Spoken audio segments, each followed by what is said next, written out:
Il y a qui Paul Kagame Nikoti. Bato Kagame azalaki collaborer na bango aux États-Unis d'Amérique. Baebisi Kagame boye. Elingaki ezala malamu kutu okende États-Unis te kosigner accord. Obandi na on a Rwanda oboyi koya. C'est que tu as commis à co-signer accord et puis pourquoi que l'accord Rwanda soyi.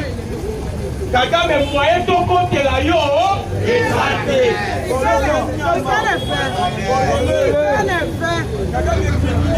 Nazo tuna d'abord Pierrot Louara. Attention, ça va. Bibika Pinga, attention, ça va. Rigoler à Mongo, attention, ça va. Président Tshisekedi, Bakayina Paul Kagame aux États-Unis. Va signer accord. Après, quand on a un comptable, on a mis civil lobby. Tant qu'on voit que c'est que la matière Nicolo à Moutouka, ils ont enseigné Binoté. N'importe quoi, n'importe quoi. Nanga Sali Mukanda. Nanga. Alors, il c'est que la Sali des États-Unis est concernée, Biso. Ils sont pour avancer. Mais l'homme n'a commis Mukanda. Alors, c'est la toute première fois. Nanga koma Mukanda abosa na nadat. Abosa ni kokoma nadat. Alors biloye. Tozo ko se retirer na Mukanda et na Uvira. Parce que les États-Unis a donné l'ordre. Papa, mais yo lo ba ko ça avec les États-Unis ko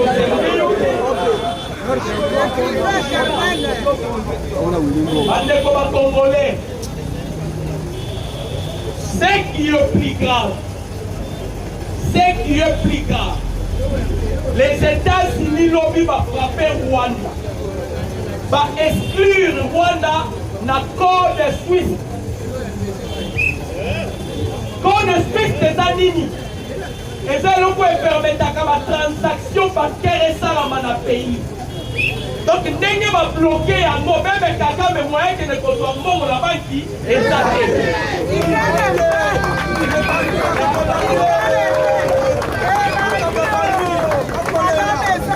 avant, attention, ça va.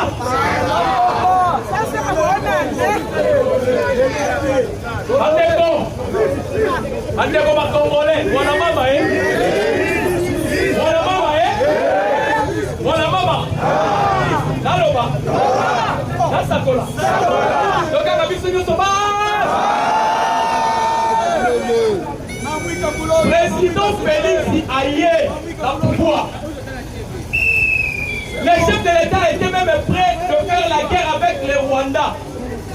Poutine a signé.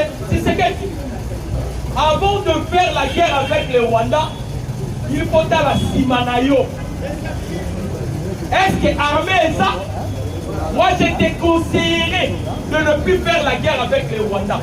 Or, option de l'Union européenne, c'est là qui guerre ça pour que Congo ça la balkanisé. Voilà. C'est ça. Le président Tshisekedi a pas dit parce que l'espoir est là qui est sous soutien armée. Les chefs de l'État l'ont dit combien a échoué mais sur le plan diplomatique.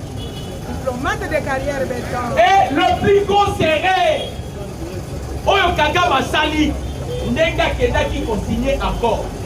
Parce que c'était le même jour où la République démocratique du Congo a signé les accords et un partenariat privilégié avec les États-Unis d'Amérique.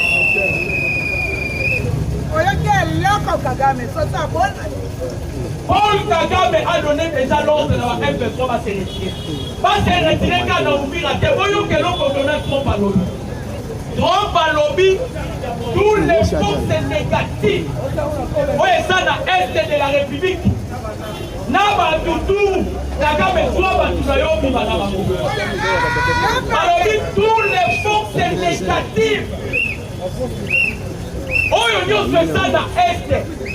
Et dans la Kabyle. Et ça la nang, Mateko.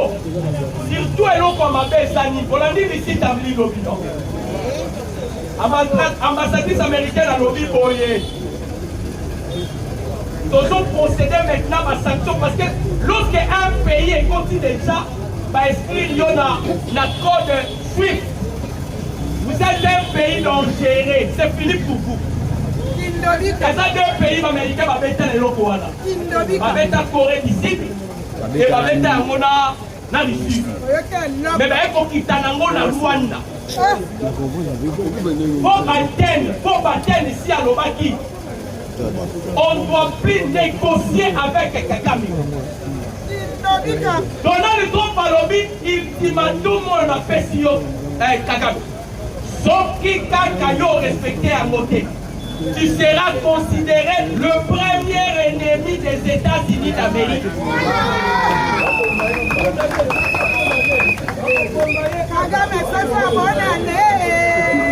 Ah ouais, nous avons déjà informé Bino.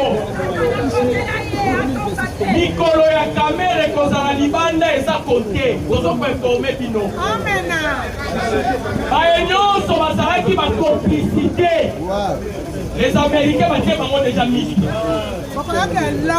La chute ya Uvira et Uti Awa. La Kinshasa. Il y a des gens qui ont commandé de loin. On fait ça par commandement de loin. Comme le président Tshisekedi a dit déjà, passe à nord. Et ça a signé deal avec les Américains. Maintenant les Américains vont dire qu'on activer. Même la Chine aux Omola, il va se retirer du Rwanda. Parce que ce qui va se passer dans Rwanda, les gens ne comprennent pas.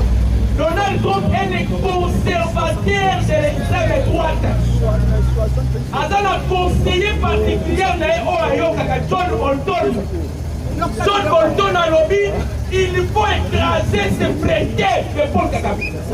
Voilà Bolton, parce que conservateur, il y avait extrême droite. A lobby, il faut pouvoir finir dans Moutouana. Parce que ce qu'il a commis, il a humilié les États-Unis dans le pays du monde. Sans hormone.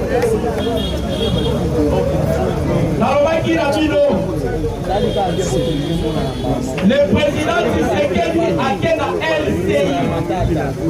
Et pas il y a un français. Le chef Vassili a un discours dans Macron.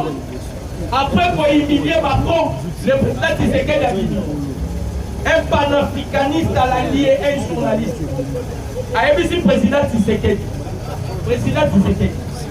Oyebi bien que les Français, les Rwandais, dans l'amitié, on ne peut jamais contester. Pour la unité, on peut salir le corps à Traoré. Pour la unité, on salir le corps à Boukonabé. Pour la unité, on salir le corps à Malien. Parce que c'est reporté contre les Français. Président Tshisekedi a dit que il a engagé la bosse à la carte. Alors, il y a la carte qui a jet de dames. Alors, un lion ne peut jamais imiter un singe. Nabitumo Otosokunda, c'est moi qui sortira le vainqueur. Alors, et ça serait pour la première fois de l'histoire, la République démocratique du Congo donnera une leçon au monde. Herman Cohen est lobby à lobby. Herman Cohen a lobby avec tant de résolutions aux États-Unis. Après, si nous sommes 3 mois, Herman Cohen. De la même manière, à Ebisaki Bisso, après 5 ans, Tshisekedi ne sera plus que Tshisekedi Oboyebaki. Après quelques années, on ne parlera plus de Joseph Kabila au Congo. Je vous donne 3 mois. On ne parlera plus de M23 à l'est de la République démocratique du Congo.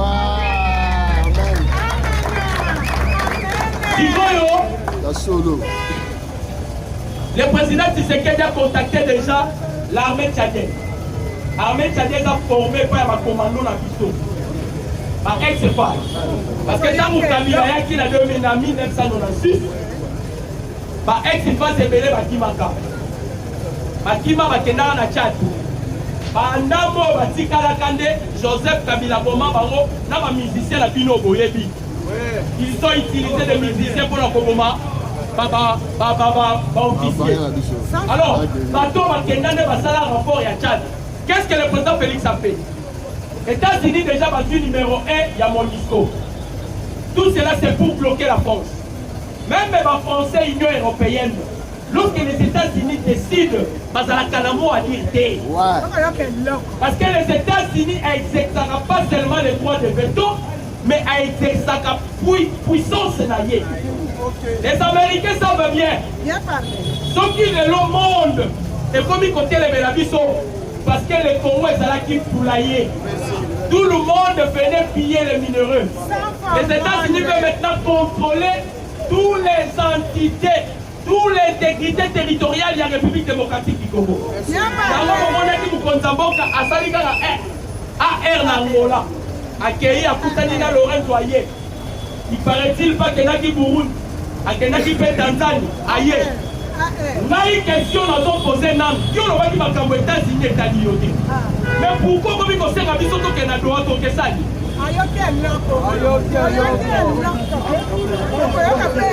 Il est fait vivant. Il est fait vivant. Vous savez, Bible Soloba, vous êtes des dieux. Amen. Oui, mais pourquoi Nzamba a commis ça qui Mose Nzambé? Nzamba a dit ça qui Moïse, je te fais Dieu devant Pharaon. Ouais. Si on a commis ça qui est Nzambé, il va à Pharaon. Parce que Pharaon passe à la mission et fait ça là qui est. Et c'est là qui Moïse a commandé pour que la gloire revienne en Dieu. Amen. De la même manière, Dieu a fait des Tshisekedi Dieu pour ne pas l'adorer. Par rapport à la mission au Tshisekedi à Koutani dans le Congo. Le Congo est un pays aimé de Dieu. Kabila soit qui biso, mais ma qui biso na occultisme. Le président Tshisekedi a fait la mission. De la même manière, oh, il y a soit ça qui aller dans le séjour des morts, qu'on soit clair à vie. Si c'est qu'il est allé là où se trouve la franc-maçon, les Illuminati, voilà pourquoi la BRKE, c'est un océan pacifique. Il est allé récupérer la clé de la délivrance de la République démocratique du Congo.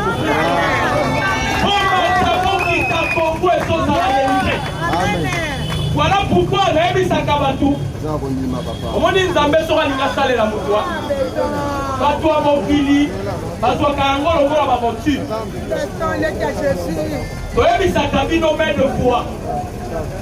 Le président Tshisekedi a une mission. Nous avons une bénédiction à la tête de notre pays. Kozala Tshisekedi à la tête de ce pays, c'est une bénédiction. Pour Kagame place à Bandia sont les Canadiens d'Yari. Papa, Donald Trump a lobby Yosala Angote. Tu seras considéré maintenant aux ennemis américains numéro 1. Si on t'a partant, on dit si on ça. Bandeko. Bazali sous les longs côtés. Papier Papa Nelika Tshisekedi a fini et par laisser ma clochard. Effectivement, vous êtes des clochards. Ouais, ouais. Papa Nelika, Tshisekedi a fini par ma clochard. Tshisekedi a fini par ma clochard. Bandeko. Wanezali, adjectif et qualificatif. Alors, il y a qui balabana. Tshisekedi a changé la vie à ma policier, la vie à ma militaire.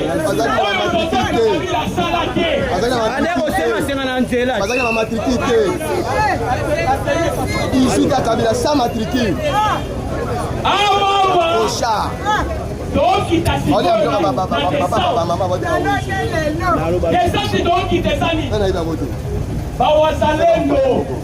Baza aux alentours ya Uvira. Ouais, ouais. Naishimi esi akanga qui déjà contient.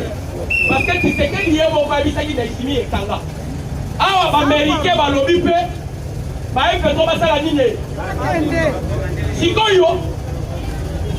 Kobi bala ba ngwe ko zala nei parce que l'ici tamli lobby a beti li sous c'était. Tamli a lobby boye. A lobby donc pesa qui déjà Congo. Lobby ça qui est il est temps maintenant. Il y a qu'on défendre l'intégrité territoriale d'ailleurs. vous avez le droit de se défendre. Cela veut dire, bateau nous sommes à ouvrir, on va demander Bibembe.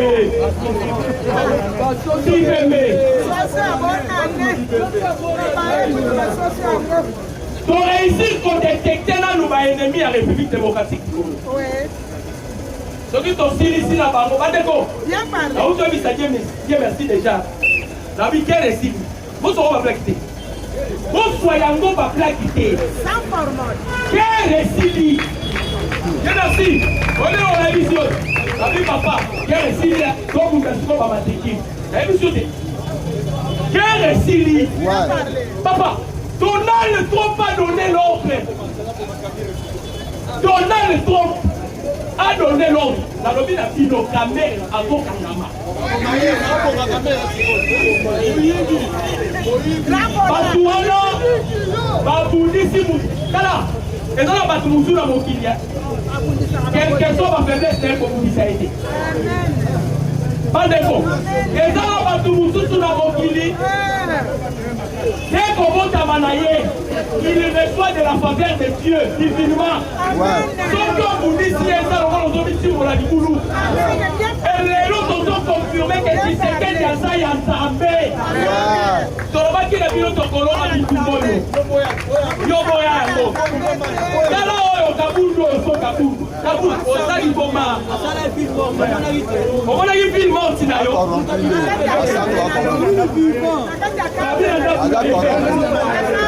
Quelqu'un vous bénisse, merci.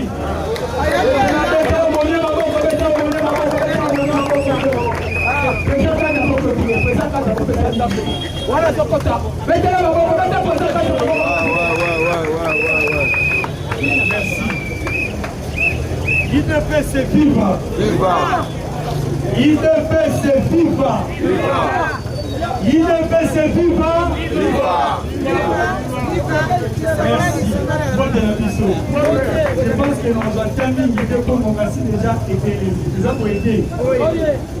Nalingi na banda koloba boye.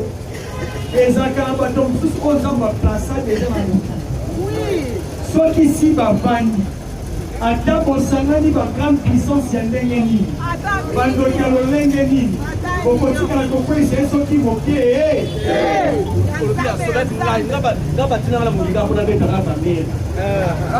Zambe aoloba na Yesu. Naotinga na mokili oyo banani baza. Balion, badinosaure, biloko mate. Mais okende kuna. Il ne peut se vivre. Petit et seul. Tout autour na ye. Balion na balion. Mais pas ta salini. Alors s'en sortir. Nalingi na lo boye place oyo. Place oyo tozo na pona clochard. Yango na meki ko pesa parti conseil. Prochainement un discours. Quoi les sous la français qui a la linga. Pour français. Tozo na mi. Quand vous prétendez à utiliser le mot aujourd'hui clochard. Alors qu'ici en répandant il y a armée congolaise. L'olenge ni basudo bango na nzela. Webi prêt à ton maison préfabriquée. On a coupé ça à la soda na biso bali.